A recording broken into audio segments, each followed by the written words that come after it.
Everybody makes mistakes. Everybody makes wrong choices. You make them left turns or them right turns, and if you make too many rights, you come back to the same spot you've been at. So, yeah. I learned that 3 rights make 11. So, 4 rights. I'm looking at it, and some people lives, you see them, they take a little bit and they grow. You take some and they still sit in the same spot, and nothing changes. And how it's going to change if you never do? If you never step out on faith and say, this is what I got to do, or this is where I'm going, this is who I am, this is what I need. And coming to church don't make you a Christian. Standing in a garage don't make you a car. Standing on the side of the street don't make you a stop sign. those are all true. I know. I get it, but Because some people will tell you, speak those things into existence, and it will come to pass. yeah. You can't speak some. I laughed about it. I had a 92 Ford Escort, 5-speed hatchback, 4-door, and I would carry all 7, 8 children and 2 adults in the car. And we would ride by faith, and every time I would get out, I would say, this is my Lexus. This is my Lexus. And they make it a Lexus. They just made a car be able to, it would get out, we would come out like the clown car. It's like, is they ever gonna stop? They keep coming. Fall out like this. And the windows was tinted black, so you really couldn't see what was in there, and God kept his grace on me, and so that the police never did stop us.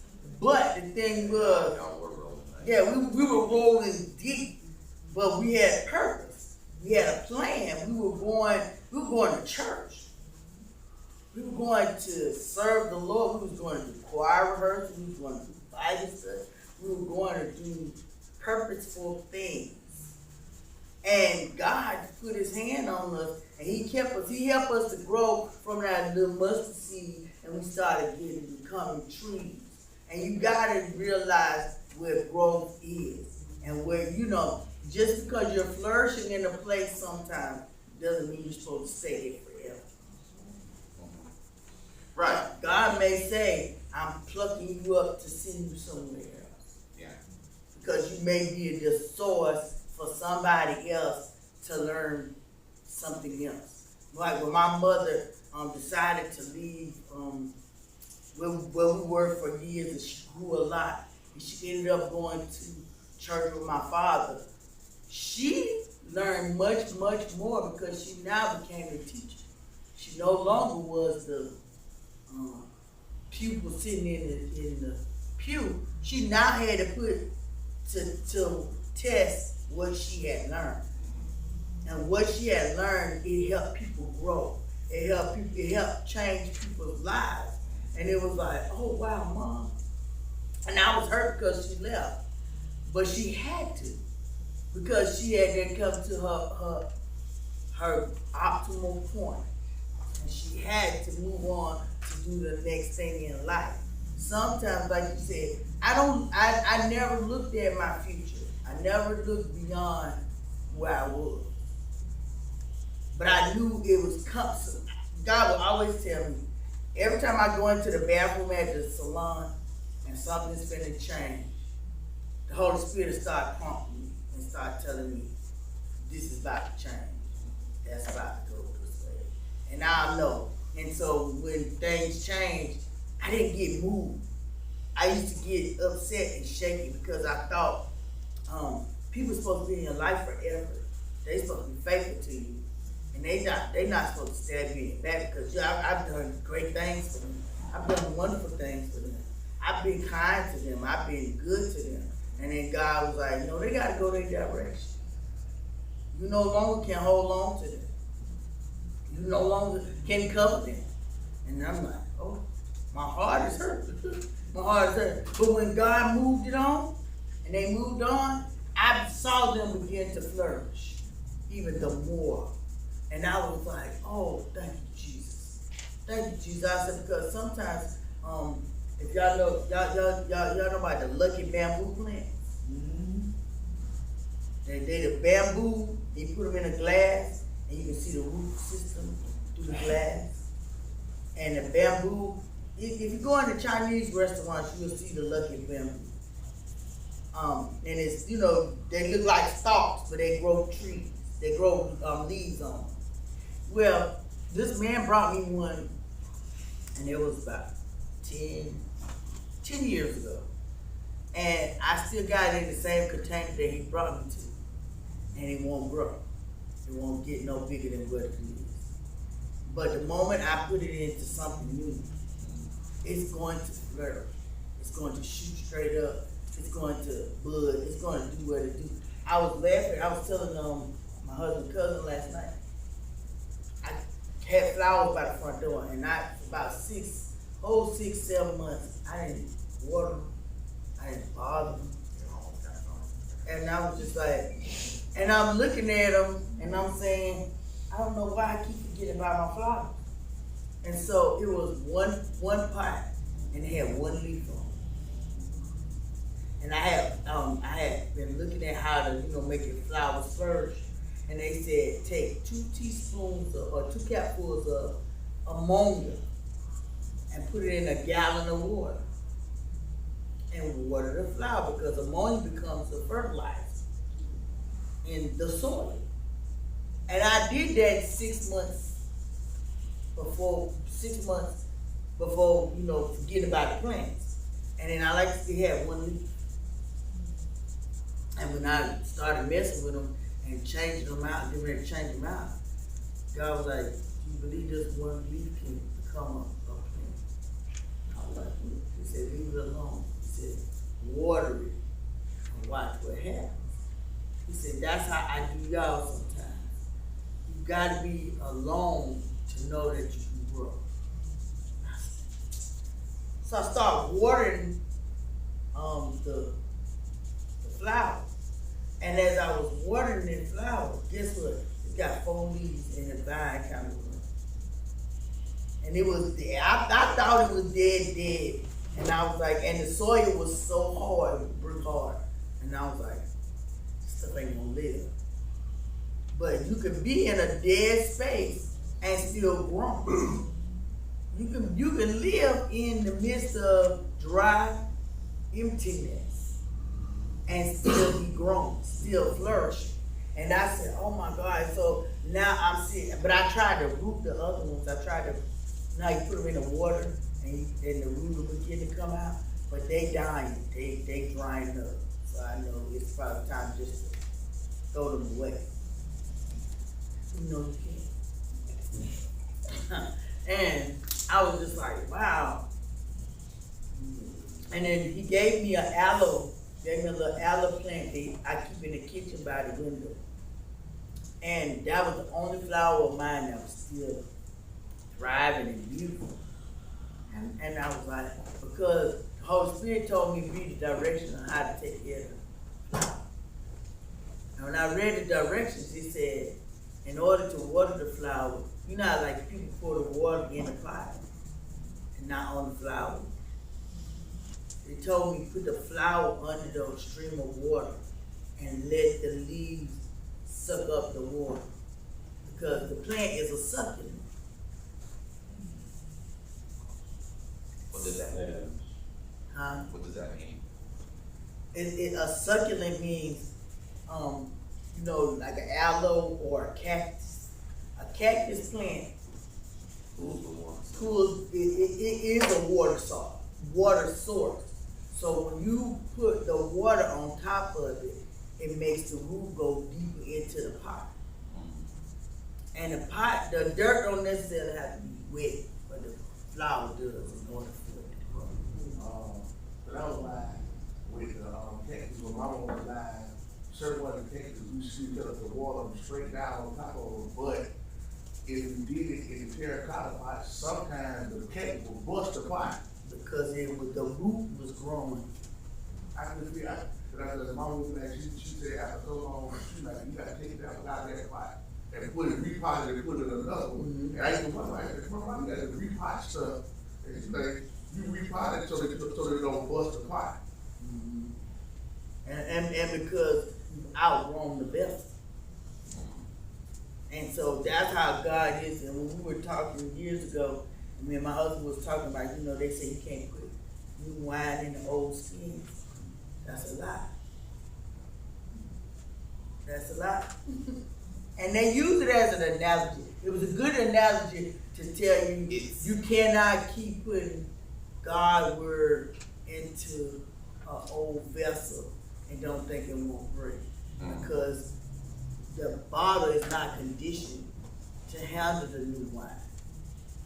But if you go back and you condition the skin and you submerge it in oil, the anointing,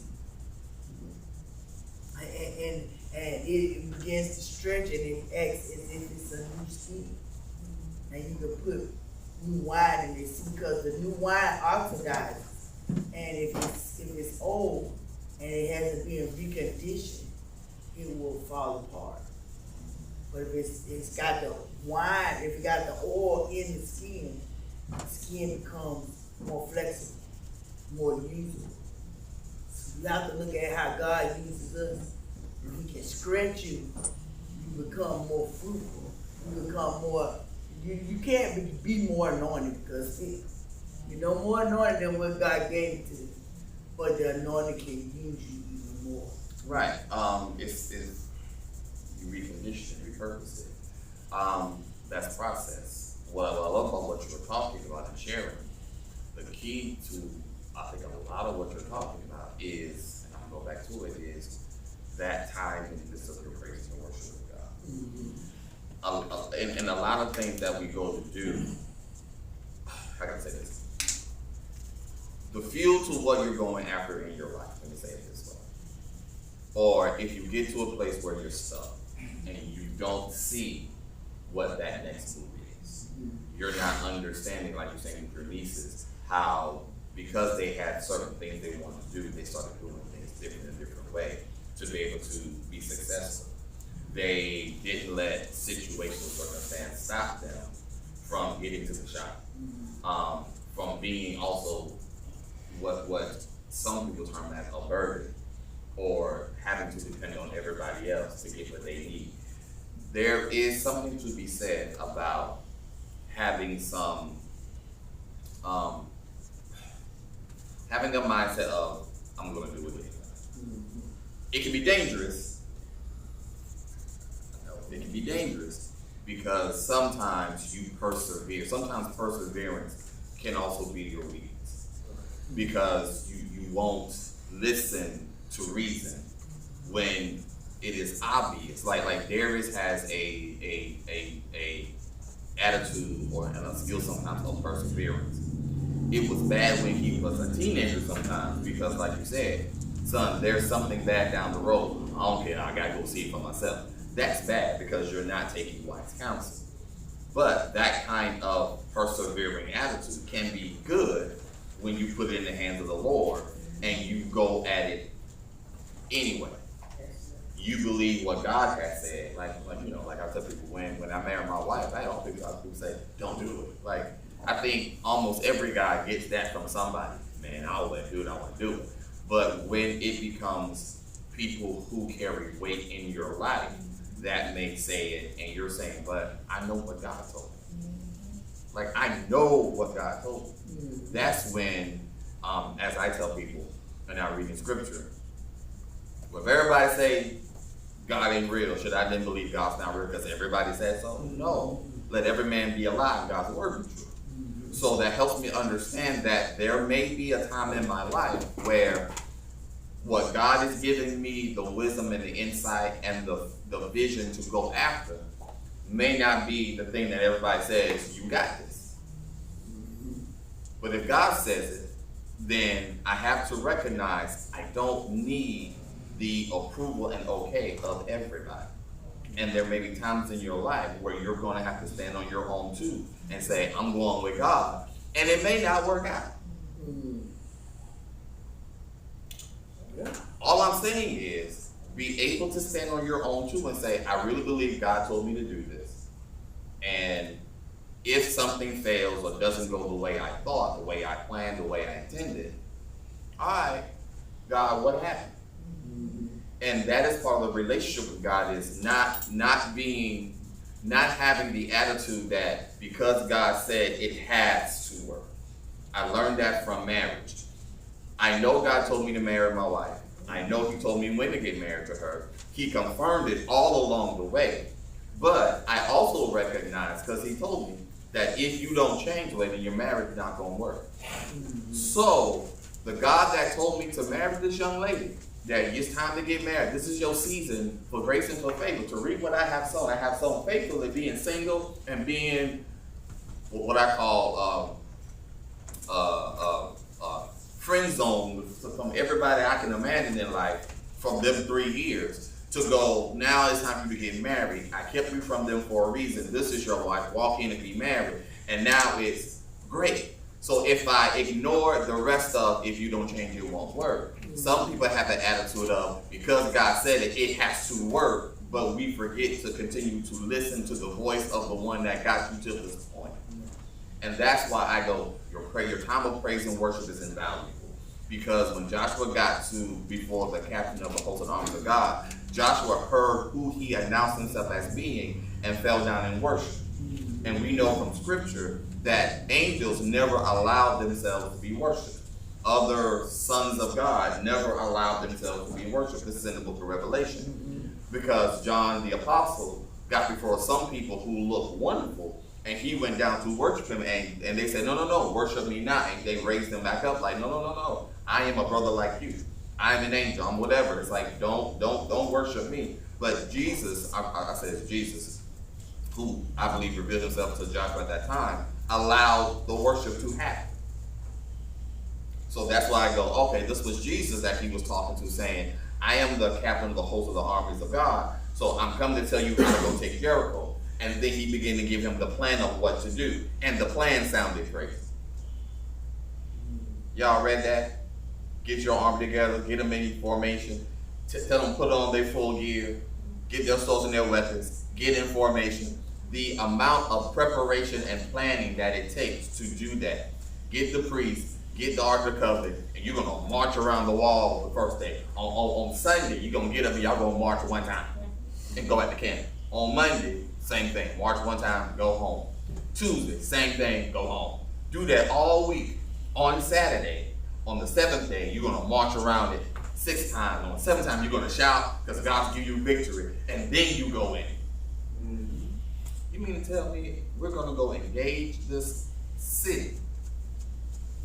It wasn't like a small wall. They marched the perimeter of the city 13 times. And on the 13th time, they got to shout and then cry because God's giving you the victory. And then you go in, and then you go take it. But Jesus, you ain't tell us how to get inside the wall. But when they did, they obeyed and did this crazy thing. And they were inconvenienced all week, marching in formation, not thinking, well, what the enemy says, okay, on day 5, when they come through, fellas, we're going to get our arrows, and we're going to shoot them. Enemy didn't do that. They did all of this, and then they shouted, which helps me understand Jericho. They were afraid. Because think about it. You see somebody come to your property, your house, and they marching every day of the week. They come tomorrow, I got something wrong. Carry laws. I got a permit. I got something from them. They come again. Put up my no trespassing signs. They still come and marching on my property.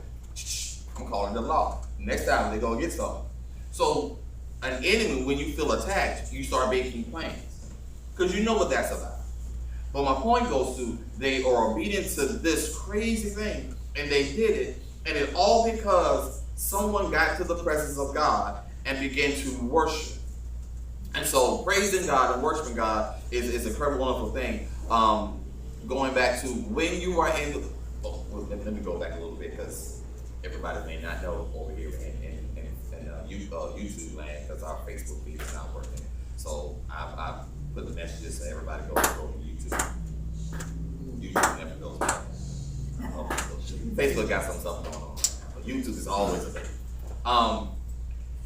Here's what I know.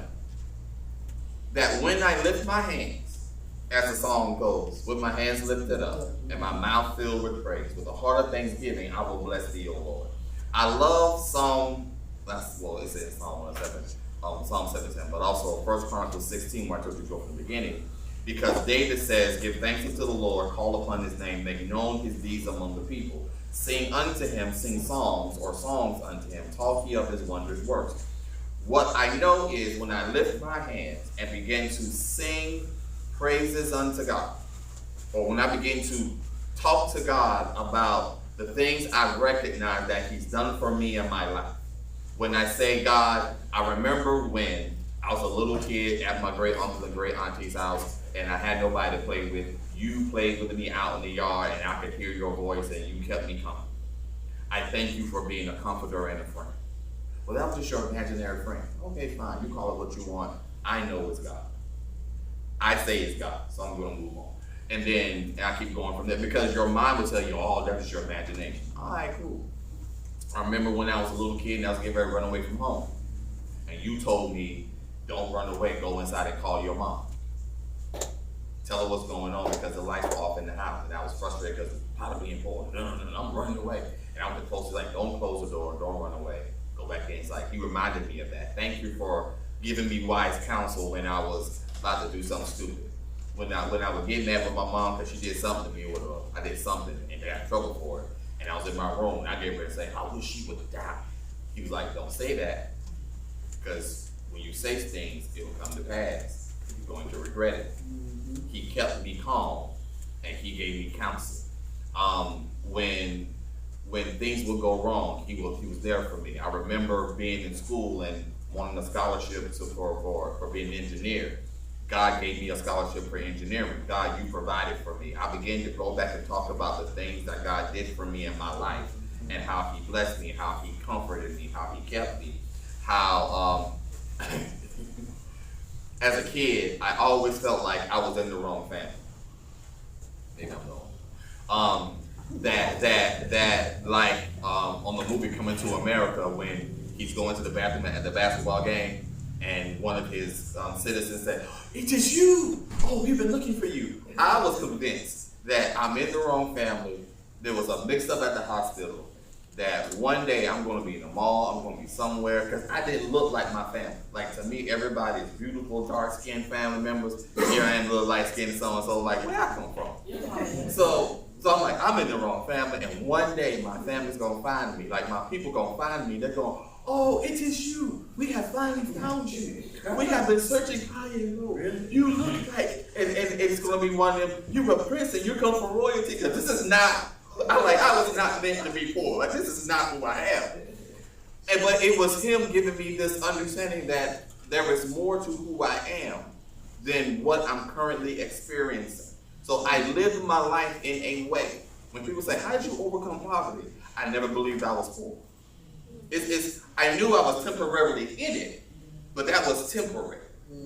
That eventually my change is coming. Either someone's going to rescue me out, which I would not have minded that, or through the talents and abilities that God has given me, I'm going to pull myself out. Either way, this is not going to be my life.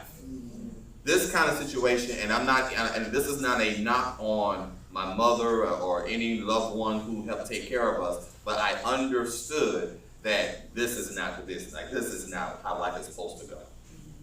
And so for me, I understood. He gave me that understanding. You gave me this understanding that what I'm going through is temporary. That if I keep moving and keep doing my best and keep progressing, I'm coming out. How long do I want? And it became an empowering thing of, how long do I want to stay like this? So that is the God, you gave me all of that. So when I start magnifying and blessing him, a strange thing starts to happen. I call it strange in the sense that he starts to dwell.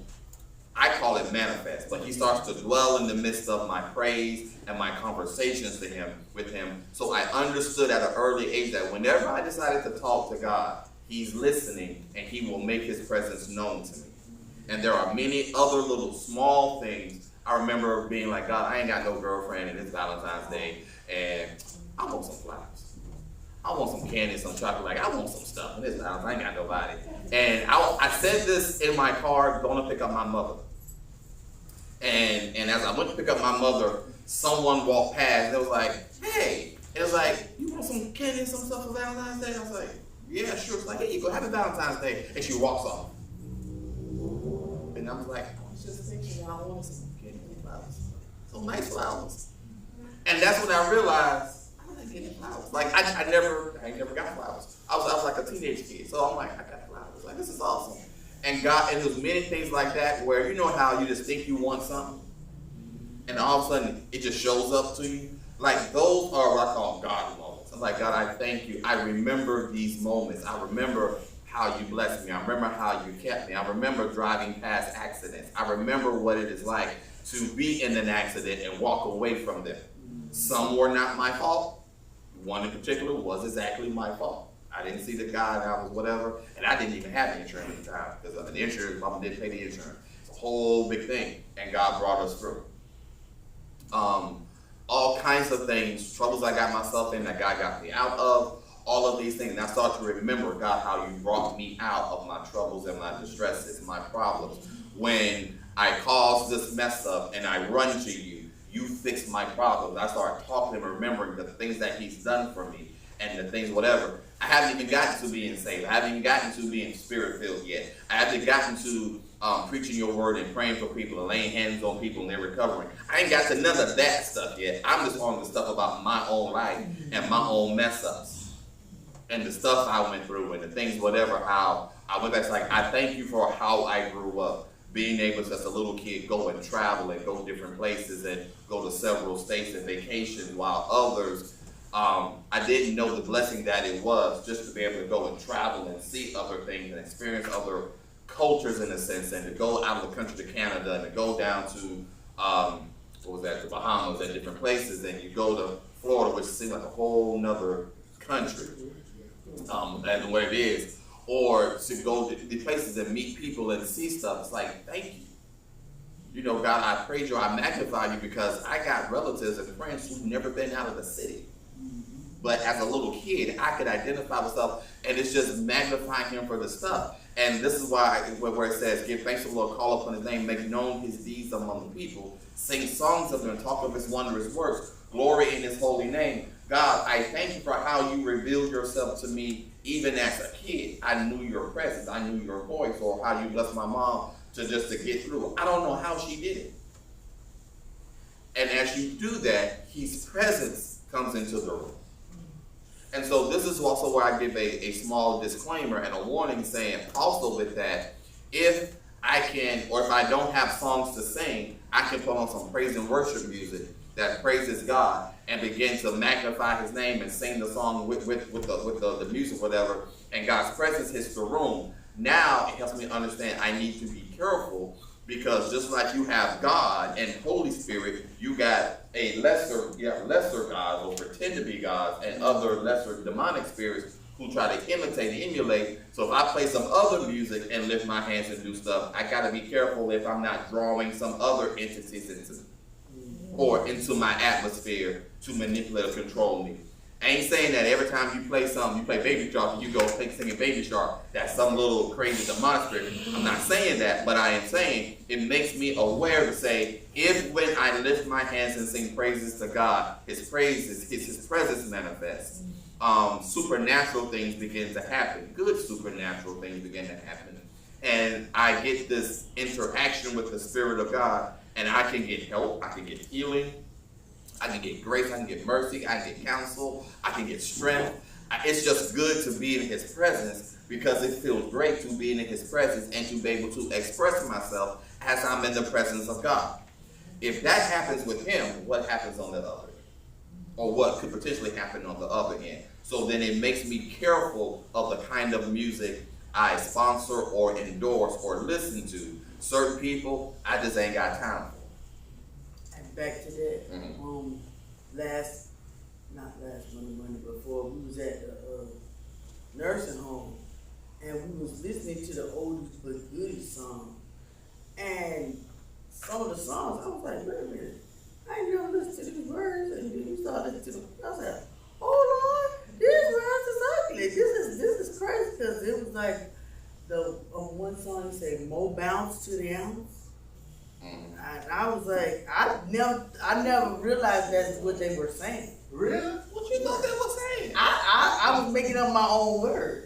Oh, okay. I was like, Sister soldier. Be careful what you do. I was making up my own words. And then like I was telling Aries, I said, did you think Mary Jane was a girl? And he was like, yeah, I did. Until I was a grown adult. After I watched Friday for the 4th time. I was like, Mary, oh, that's what he's talking about. From the beginning, that's all it was like. Mary Jane. Because I listen to the words, I wasn't the person that listens to words and stuff. That's like, I do something off, just hit me with this. I do something off about the electric slide all the time. It's just that when they finally came out saying exactly what the electric slide was about, I don't see. So that's where I go to. For me, as a book smart, street naive little kid, a song was what the song was. Most songs were just exactly what they were to me. So you said it's the electric slide, like, oh, this is kind of okay. You're doing a little thing with it, but all right, it's a slide, it's a dance. I didn't really pay too much attention. Mary Jane, I knew a girl. I knew women like, okay, Mary Jane, here's my main thing, whatever. Okay, great. I'm like, okay, cool. This girl makes you feel wonderful. Do what you do. It wasn't until I got older, and then again, it wasn't until I got way older, and because I was not one, like none of my friends smoked weed. So that wasn't my thing. And then when I got in high school and I got around friends who did smoke weed, by then we were calling things like ganja and other stuff. We wasn't calling it Mary Jane. That's Dutchie on the left. Right, past the Dutchie. I didn't know what that was until on the left hand side. Oh yeah, because when I saw them do it, I was like, what do y'all, puff pass. Like, all right, cool. And I was like, I hated this. I was like, I'll see y'all later. You don't want none? No, I'm good. That ain't my thing.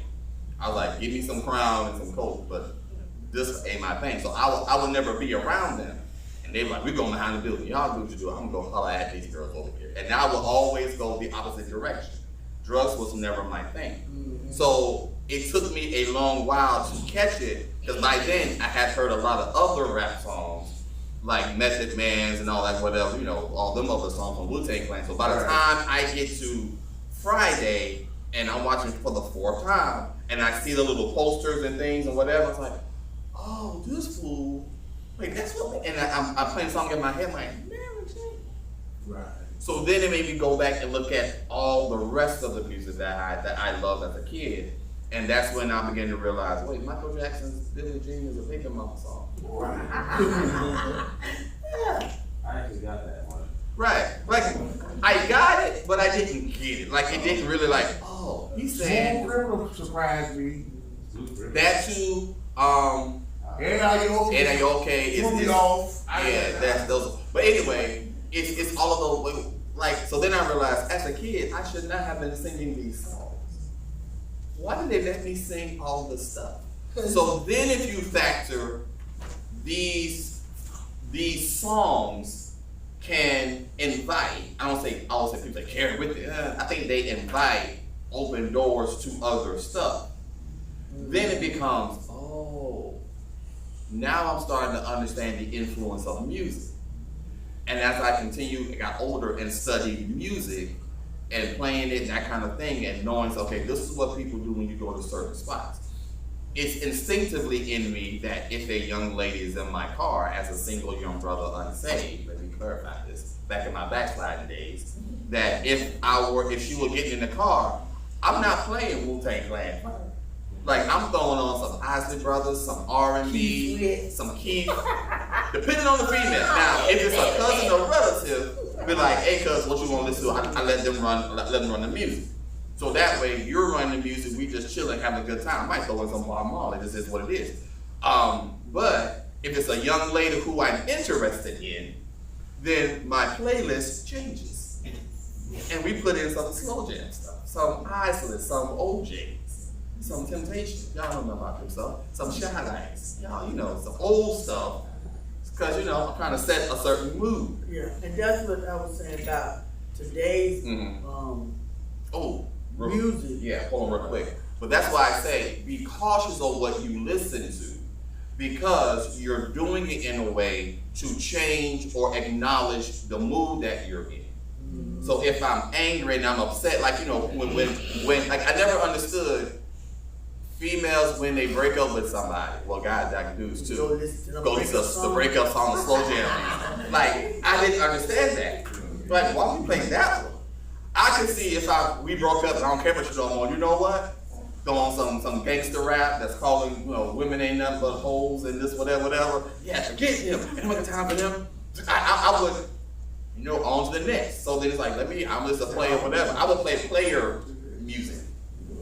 Let me go out and get my play on. That's what I would do. Go ahead. But what they got out today, praise the Lord about today. Oh my God. It's like they have no parameters. They have no parameters, no boundaries. We gonna pray y'all. And we were censored. We were basically censored. And the FCC wouldn't allow you to put the trash that they putting out now. Because I don't know if y'all heard the Margarita song. It would be on. That would be on. Margarita top. One margarita. I just think. One margarita. Oh, okay. But do you realize that came from? There's a clip of a evangelist. Mm-hmm. She was at a college somewhere, and she was ministering, and I think she was talking about how stuff is whatever. She was mentioning them, and she didn't do it in the rap flow kind of thing. She was like, if you give her one margarita, she's do this. If you give her two, and then she's ministering, and then she got to like 4 or 5, and she said some other stuff. She's like, I think she was ministering, and they just showed that clip, and then the girl started rapping. That girl Angel from she's with Kev on Stage. She's like, it's like a rap song, and then she started kind of doing it, and people remixed it. I think that's how it went. And it's not something that it's not a lady would even say out in the public to somebody. Right, but let me ask this, since y'all deal with music. Okay, so what's the thing with slowing down the music? Because my niece used to listen to, it's like this whole genre where it would be different songs, but then it slowed down. The chocolate school version. Yeah, and they would just go, she would just go through and just listen to all the music just slow down. Like it's certain people, like if you just listen to them, like it's like the whole, like everything about the song is just in a slow, very slow. So that's from what I understand. Back when, they probably still do it, but certain hallucinogenic drugs, how they make you feel as if everything is slurred. Part of that is they thought that there's hidden messages, like really, really hidden messages in the music. Like for us, I think when we were kids, they say if you took certain songs and played it backwards, it's a certain hidden message in the thing, whatever. And people try to play it backwards on the record, and I'm going like, I hear nothing. Like I hear nothing. I was never high. I was never whatever. So it's that same kind of thing that you slow it down, whatever, give you that hallucinogenic type thing. And so, when music for us, the way I remember hip hop and music was, it was about being proud to be black, being saying something, being conscious, being positive, that kind of thing. Then it slowly went to gangster rap and wanting to be millionaires and selling drugs to be a millionaire. Then the music started glorifying, instead of glorifying drug dealers and gangsters, they started glorifying the crackheads and the weed heads and whatever. That's where we are now, to where it's not even about get your bread up, make some money, look nice and do stuff. It's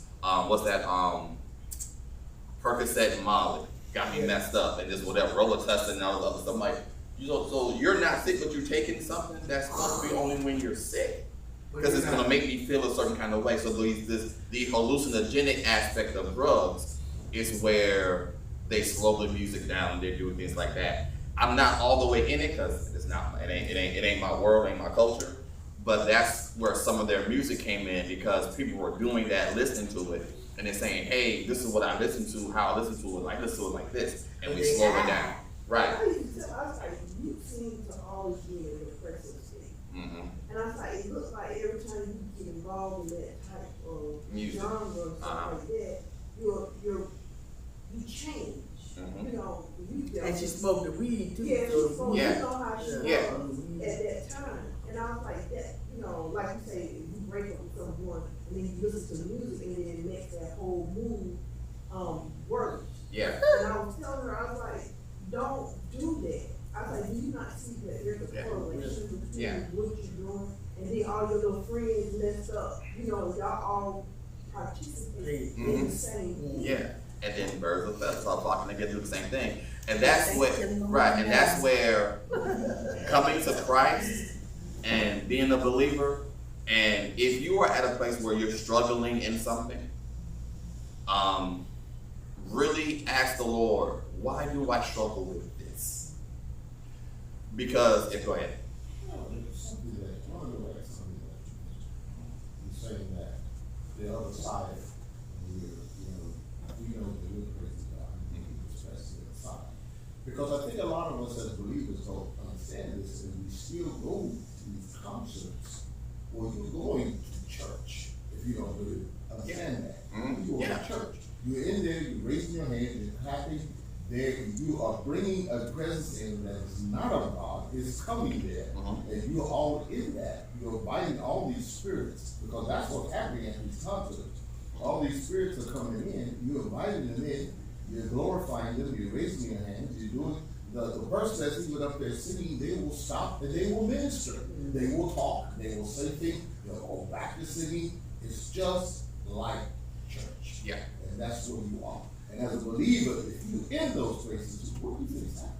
Yeah. You think that you're not, something's not happening to you? That is good, because when I came to, I was like, God, why am I struggling, like struggling and not able to, why am I struggling in my flesh the way I struggle in my flesh? And the first thing he didn't go say, well, it's a demon that's attacking you, whatever. It's like, you're feeding yourself the poison. He's like, look at your music. Listen, like, pay attention to what you're listening to, what you're playing. And I went through my CD playlist. And back in my day, I had an extensive CD and tape playlist that my family members came to borrow music from me. If they wanted to know what the latest song was out, they came to me. What's the words to that song? Whatever. I just knew music because my uncles were DJs. They played music. My cousin was a DJ. I was DJing with him at different times. So it was a big family thing. So I was heavily into music. So for me, I was like, listen to the lyrics. And I'm playing Biggie, Ready to Die and all this kind of stuff and just whatever. And the music and the lyrics is in there. I could not do my work without a song in my head going. Now, how I'm doing my work and the music in my head playing, I have no idea.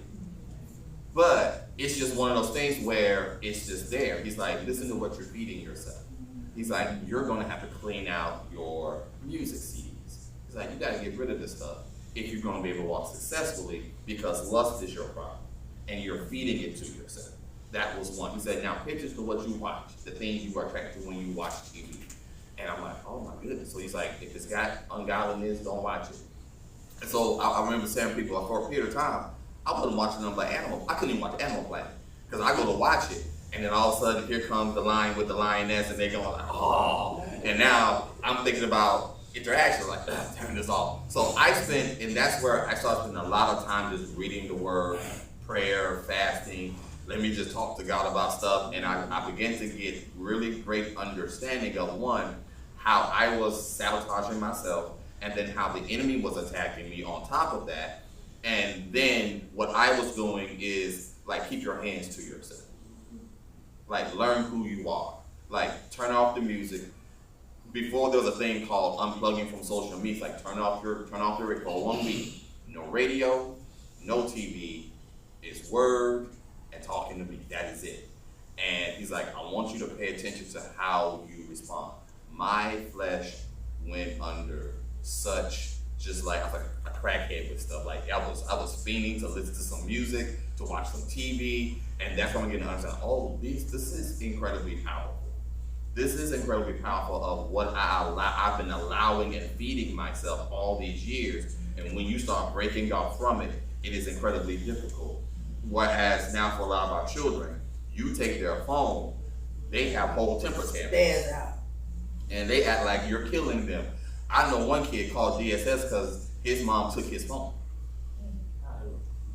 But then you got also the song, like that the song is Beyonce's song, Getting Effed Up Tonight.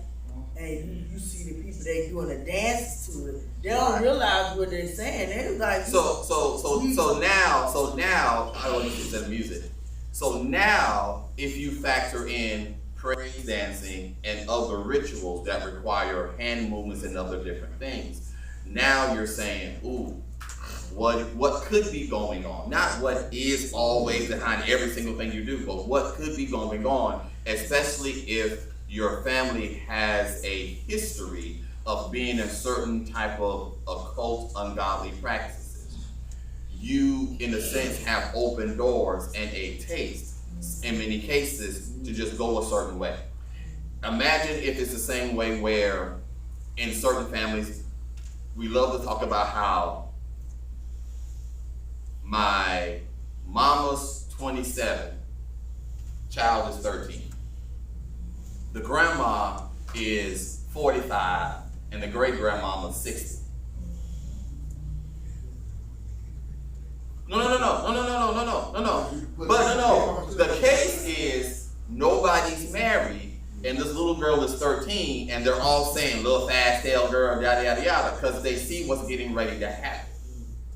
And then you wonder why, like, so how do we break these kinds of things? Because as she's growing up, because of the lack of male attention that could be within the family, now it's, as I'm getting older and getting fast, you're almost conditioned to a culture that breeds a certain thing for you to go a certain way. It is the same thing when it comes to, not everyone, but in a lot of cases when they say, oh, this type of like diabetes runs in my family. Not necessarily. What could be running in the family is the way the family cooks and eats, the culture of the thing. And so because no one is challenging or changing the culture, nor is it that no one has lived away from the culture long enough to see, wait, I only eat like this when I get around, when I come home. That's what Big Mama's house made me mad. I guess that's the classic movie though. He really went in on that movie. Yeah. But here's the thing. But here's the thing. You can have the same kind of meal, just cook it a different way. Yeah. Not use a lot of the same unhealthy ingredients. Put olive oil for some of your grease and things like that. There's ways, and see now with air fryers, things of that nature, there's better ways to cook the same foods and get some different results. What we do is we go, well, if it ain't got the half pound of lard in it, it don't taste like right. So the taste of it changes and we don't want it. So what has happened on the good end is that now there are so many people, like to cook your greens, there are so many different ways for people that can add flavor to your greens that you can have the flavor without the consequences. There's a thing called olive oil butter. It's all natural and it tastes, the olive oil tastes like butter. It tastes more real than what it tastes realer than the Right. butter. So you don't need the butter, and it's healthy for you. It's not like they added some crazy thing to it to give the butter flavor. It's all natural. So when you take an all natural thing and cook with it with some all natural stuff, you get a better result of your product. But there's also no substitute for many of us for being outside of being active. And so our elders who ate, I always tell people, your elders who ate the pig feet and the hog maw and the chitlins and all that stuff and the hog cake cheese and the sausages, whatever else, they were killing the animals that grew in their backyard. So it was healthier, if you could say pig is healthier, but there was healthier meats that they used, but they were active and they had gardens and other stuff and they worked. So they were active so that the food didn't have the same, things were not injected with such steroids and insecticides, things like that, that filters to us. They didn't have to deal with genetically modified foods and things like that. So, or animals that were fed with genetically modified food. So they didn't have to deal with that stuff. So they lived to be 80, 90, 100 years old and looking around and like in their right mind driving, doing things, because they didn't have the toxins that we have to deal with today. So for many of us, even when it comes to like our lotions and things that we use, we have to go through points of detoxing and getting things out of our body, which is where fasting and prayer, well, fasting comes into play, because fasting allows your body to detox. So these things are important. And God says, go on a 3-day fast, and I feel so much different, because you're able to detox with some stuff. And there are times in which Lois will tell me, don't eat here, don't go here, don't do this, just do this. It says, listen to your body as it craves certain things. And that's why I go into, when you lift your hands and you go places, and they're like, throw your hands in the air and scream, and you're allowing your emotions to get up. Remember and realize that the enemy infiltrates us through the body. And so our emotions are gateways oftentimes to which he uses to get a foothold and manipulate. So the popular thought is, when it comes to evil spirits, remember this. People don't do what they do because they have demons or an evil spirit. People get evil spirits and demons because of what they do. So if I go now and start drinking alcohol and I decide that I'm going to drink, I don't know, whatever it's to drink, whatever. I'm gonna go to happy hour Monday, Wednesday, Friday. And when I go to happy hour, I'm gonna have 3 drinks. I'm gonna hang out with fellas and whoever's there and have 3 drinks and whatever, and play a little cornhole and get some wings and do whatever. If I start that as a practice, I open the door for something to walk in and occupy that space in my flesh. So when people say, well, Christians can't have demons or evil spirits, I go, Christians can have whatever they want, because we are 3-part people. God lives in our spirit. The enemy will live in our body. That's why we cast out spirits of infirmity out of people. One with issue of blood got healed. She had a problem. The woman, when Jesus said, thou art loose from thine infirmity, and she stood straight up, it was in her body, not in her spirit. So kind of keep that in mind. That's stuff that we study through scripture. We go through, break that kind of stuff down. And even if you don't believe that, I don't believe a Christian can have whatever, you can be influenced by whatever you yield yourself to. I would say Romans 6 tells us, whoever you yield yourself to, that's who you serve. So when they talk about the aspect of Beyonce and the Beehive and all the demonic stuff that comes with that kind of thing that they make parallels to, what you can understand is Beyonce herself may be like the woman in Acts 16 that was possessed with the devil, and she was a soothsayer and got her master much gain. The master knew she was possessed and was using her. He himself was not possessed. She was, and got her much gain because she was doing readings and that kind of stuff to a whole bunch of people, to the whole city. And so because of that, once she got delivered, the power wasn't there anymore. And the master of the woman got the whole city stirred against Paul and Silas and got them beaten and put in prison. So the person holding house, the strong man in that situation, was not the woman, but it was her master. So Beyonce could just be a pawn in somebody else's game, and she could be under the influence of a bunch of stuff and be just as much a victim as anyone else. And so the person who's controlling the artist gets to live behind the scenes, gets to do all the stuff, that control all the maneuvers, and she has to navigate that spirit world. And she goes to a church. Well, if she goes to church, she belongs to whatever church in Houston. No, she belongs to whatever church in Houston. And see, that's the thing. She could be the object of people's affections, but never be an actual member in what's going on. She's just a pawn. We don't know for sure. she made her statement about turning to Sasha, like turning to someone else when she's on stage, because her and herself, I wouldn't do all of this stuff. But any artist will tell you, when you get on stage, and even some of us who do praise and worship, when you stand before people, begin to praise and magnify God, there can be a boldness that comes out of you that wouldn't be you and your normal self. Even as a prophet, there are things that God would have me say to folk, and I'm like, I would not say this in my everyday. Like, I don't do it. And I'm not saying I become another person, but it is almost as if there is a godly boldness, and he is using to speak to you at the moment, and God will say some stuff through me, and I'm going, why did I say that? Like, afterwards, I don't like to watch my videos of things when I prophesy to somebody. I don't want to go back and watch it because I will go, why did I say that? I can tell you, even with being a singer who does not always sing gospel music, there is a thing that I would say it's a confidence that comes.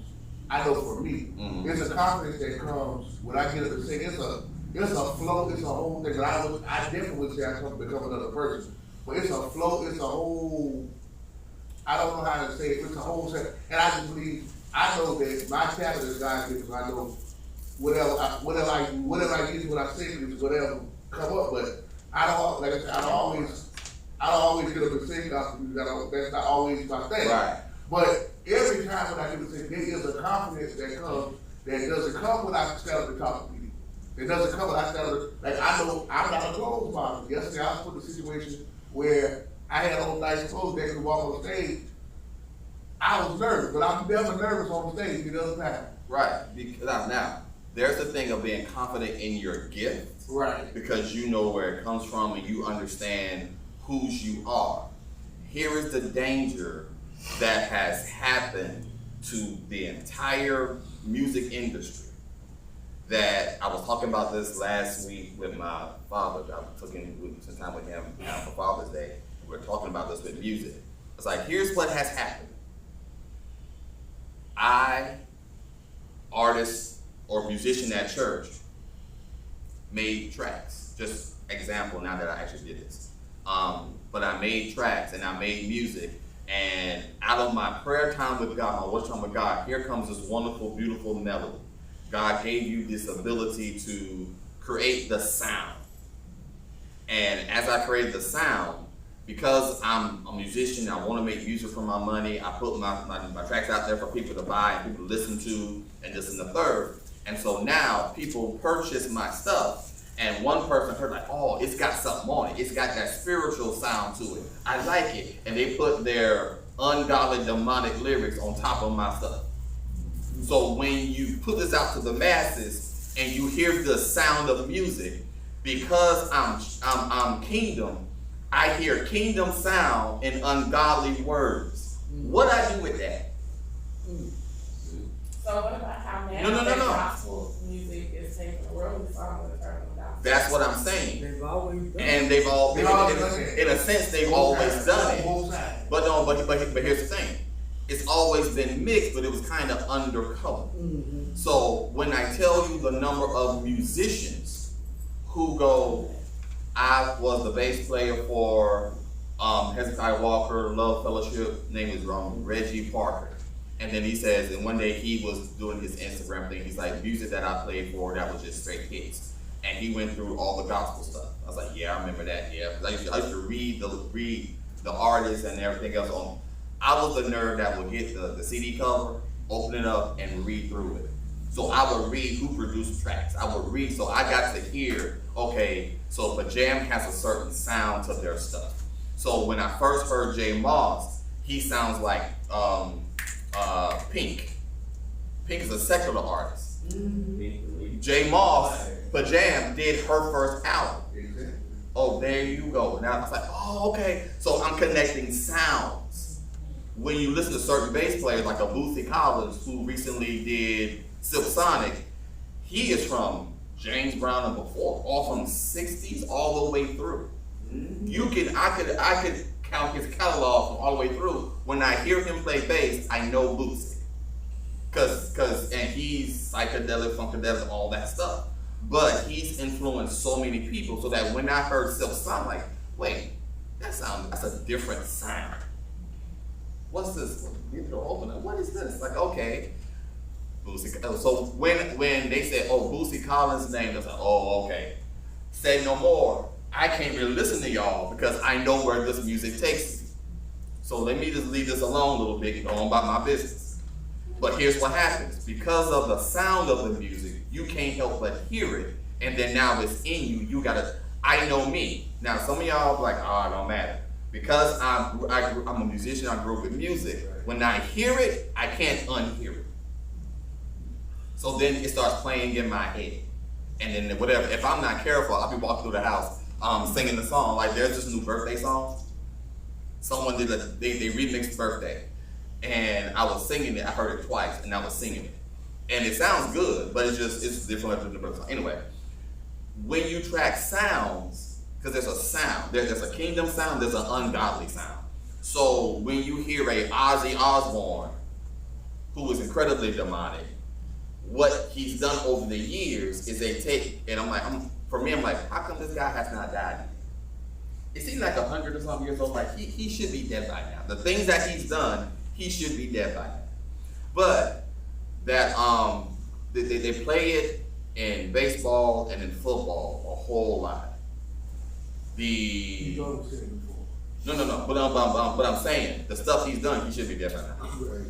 But the stuff that he's done, they sing it, they play it, and it's like they kind of chant his music.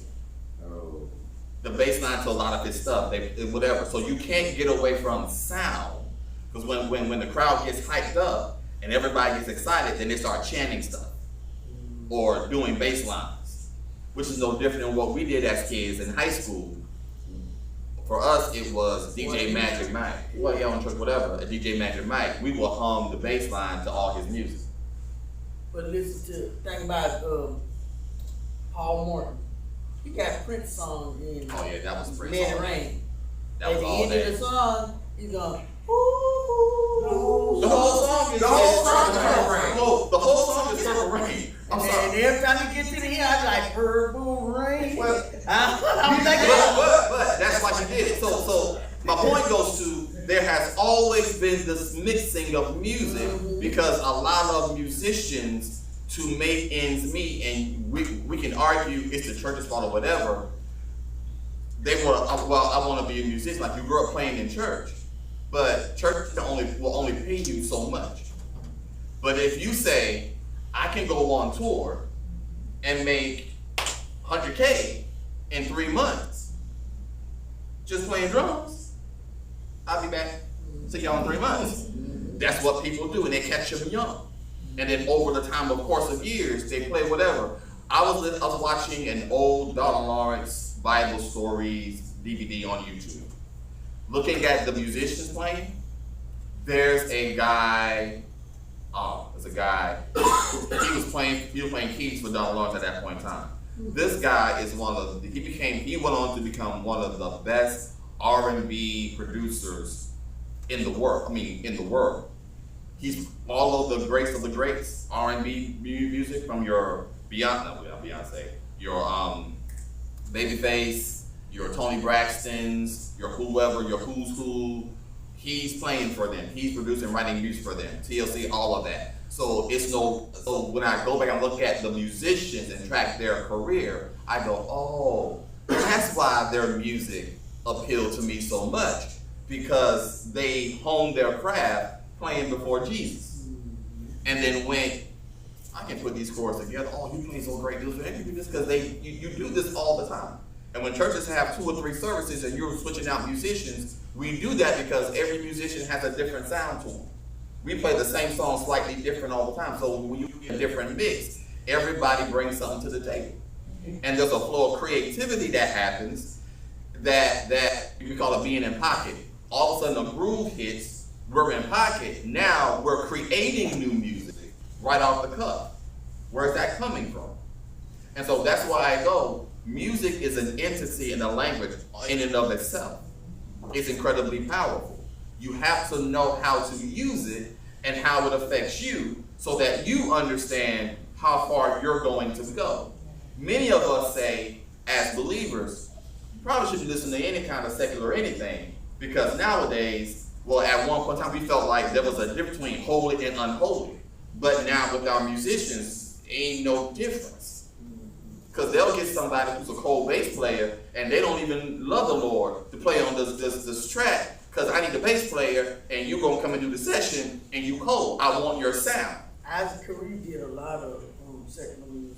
Yeah, they sang background. So when you're hearing these secular artists like Ty Tribbett and God's Anointed, they sang for all kind of country artists and secular artists. So they were known in the industry way before we knew who they were. Somebody catch you off guard. Like so many times when I was in college, you know, to get the college kids to play music in the local churches. Yeah. And I'm like, that's what these kids, these people don't even realize. They don't. We don't know because you don't. And I don't know. So now, so going back, Ty Tribbett said this in his thing that the song by Justin Timberlake, "Cry Me a River." That's Ty. That's Ty and his choir doing all the music, the production, keys, and the background vocals. Again, we don't know. So when I'm hearing, I can't get this song out of my head. 20-some years later, I'm like, oh, I see why. Because my frequency is tuned into kingdom sound. That's all I want. But when I hear other folk who grew up with the kingdom frequency sound, and they're singing other stuff, my head hears it, my body likes it, my spirit man is like, this is dysfunctional. It's dysfunctional. But I listened one time to, and I promise you, I listened to Karen Clark Sheard album that got Praise Festival, the one with the green, the first album she did, I can call Finally Karen, and I was listening to Faith Evans, and I asked to stream them together on my YouTube one day, and what They sound the same. You knew J. Moss produced stuff on both of those albums because of the way Faith Evans' background sounded just like Karen Clark Sheard's background, and even the two songs, Everybody on the praise, just that yourself. She had Faith had an identical song over her. I was like, oh. Because if I've done this track already, and we did it secular with Faith, well, come on, Karen. So watch this. What happens? You know that folk have ghostwriters, and as a musician, I can perform under an alias that it's making it hard to track. Same thing with background vocals. I can just go and just sing background vocals and make woo-hoo and be multi-millionaire and never tour. I can just do this and come in the studio. Okay, all right, let's go. And then here comes Karen. I'm gonna do Faith stuff, and then I'm gonna get Faith to come in for the back payment. Faith's gonna come and sing on my song for my album. That's how many musicians and artists would do. We're gonna just sing them out. So that means they don't gotta pay each other. So that's what happened. So Faith Evans was the secular equivalent to a Karen Clark. When you listen, when Faith Evans would do her interviews, it's like, well, who were your vocal influences? She's naming Clark sisters. She's naming, I can't tell you the number of people who were secular that's like, oh, I listen to Kim Burrell and so and so. They were like, who's Kim Burrell? Way back in the early 90s. When Kim Burrell was just playing organ and coming to Family Worship Center and doing all them runs. And I'm like, why can't she say straight? But she was doing all the stuff, and people were like, oh, her sound is so wonderful. Kim Burrell became super famous because she was well known doing gospel music on the jazz circuit and doing other songs on the jazz circuits. So when they were doing jazz fest all over New Orleans, all over the place, that's what Kim Burrell would get her money from because of her sound. And that's not done an album in years. Right. And it's still consistent. Touring or whatever. No matter how much people don't like what she say or what she do, she's still touring, she's still booked in business, and the folk that's talking is talking. So right, so that becomes another thing of it is when you have a great talent, there's always a place for you to perform. Someone will pay to come hear you perform. And yeah, I know. And that becomes problematic when you're out there, you're saying, I want some pure worship. There's some pure music when I worship. Then if that's what you want, make up your own songs and sing them to the Lord yourself. At this point in time in the earth, because everybody has been influenced by everybody. So when, who was that?